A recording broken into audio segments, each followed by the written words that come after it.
అనే పదాన్ని గురించి జస్ట్ తలుచుకోవాలన్నా, మాట్లాడాలన్నా, ఇంకేదైనా చేయాలన్నా అదొక రకమైన భయము, భక్తి ఏదైనా ఉండే. కానీ ఈ వాయిస్ ఏదైతే ఉందో, నేను ఫుల్ ఇంటర్వ్యూ కాదు, జస్ట్ చిన్న క్లిప్ గురించి చెప్తున్నాను. ఇది ఏదైతే వచ్చిందో దాని తర్వాత ఈ ఒక రీల్ ని పెట్టుకొని యూట్యూబ్ లో, ఫేస్బుక్ లో, ఇన్స్టాగ్రామ్ లో ఎక్కడ చూసినా కొన్ని లక్షల వీడియోలు వచ్చేసినాయి. ప్రతి ఒక్కళ్ళు, ఒక అమ్మాయి కానివ్వండి, లేదంటే మ్యారీడ్ అయినా ఏదైనా వేరే పర్సన్ కానివ్వండి, లేకపోతే ఇంకేదైనా కానీ, చివరికి మగాళ్ళు కూడా అబ్బాయిలు కూడా ఆ వాయిస్ ని పెట్టేసుకొని ఇన్స్టాగ్రామ్ లో పక్కన పెట్టేసుకొని ఒక ఇద్దరు ముగ్గురు కలిసి కూర్చొని వాళ్ళలో ఒకడు అడుగుతాడు, అమ్మ నీకు దేవుడు వస్తుందా అని చెప్పేసి అంటే, అక్క వస్తదక్క, నిజంగా వస్తదక్క అని చెప్పేసి మగాళ్ళు కూడా వదలట్లే ఆ రీల్ ని. వాళ్ళు కూడా వస్తదని చెప్పేసి చెద్దర కప్పుకొని, ఏదో దుప్పటి కప్పుకొని వాళ్ళు కూడా ఊగడం, తూగడం.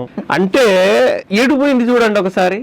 ఎంత నమ్మకంగా, ఎంత బలంగా, ఎంత భయంగా, భక్తితో కూడినటువంటి ఆ పదాన్ని కూడా ఈ అమ్మాయి చేసిన ఆ చిన్న క్లిప్ ఇంటర్వ్యూ ఇస్తే ఇచ్చింది.